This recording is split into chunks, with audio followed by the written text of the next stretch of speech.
ఏదైతే మన పవన్ కళ్యాణ్ రాజోల్లో మాట్లాడినటువంటి మాట, ఆ కొబ్బరి చెట్లన్నీ పాడైపోయినాయి, తెలంగాణలో దిష్టి తగిలింది అన్నటువంటి మాటని అక్కడ కాంగ్రెస్ వాళ్ళు తమ ప్రయోజనానికి వాడుకునే ప్రయత్నం చేస్తున్న వేళ కందుల దుర్గేష్ సీరియస్‌గా స్పందించారు. ఉప ముఖ్యమంత్రి పవన్ కళ్యాణ్ డాక్టర్ బిఆర్ అంబేద్కర్ కోనసీమ జిల్లాలో ఇటీవల చేసిన వ్యాఖ్యలు కొందరు వక్రీకరిస్తున్నారు. వాస్తవానికి ఆయనకి తెలంగాణ పట్ల అమితమైన ప్రేమ ఉంది అంటూ చెప్పుకొచ్చారు.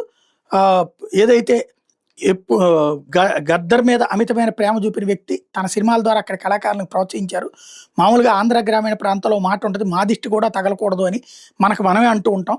తల్లి బిడ్డకు దిష్టి తీసినప్పుడు తన దిష్టి సైతం తగలకూడదంటుంది. పవన్ కళ్యాణ్ వ్యాఖ్యలు కూడా అలా అన్నదే తప్ప తెలంగాణను కించపరచాలనే ఉద్దేశ్యంతో కాదు. అది సహజంగా చెప్పిన ఒక మాండలికం. దీని మీద జనసేన పార్టీ ఇప్పటికే స్పష్టమైన వివరణ ఇచ్చింది.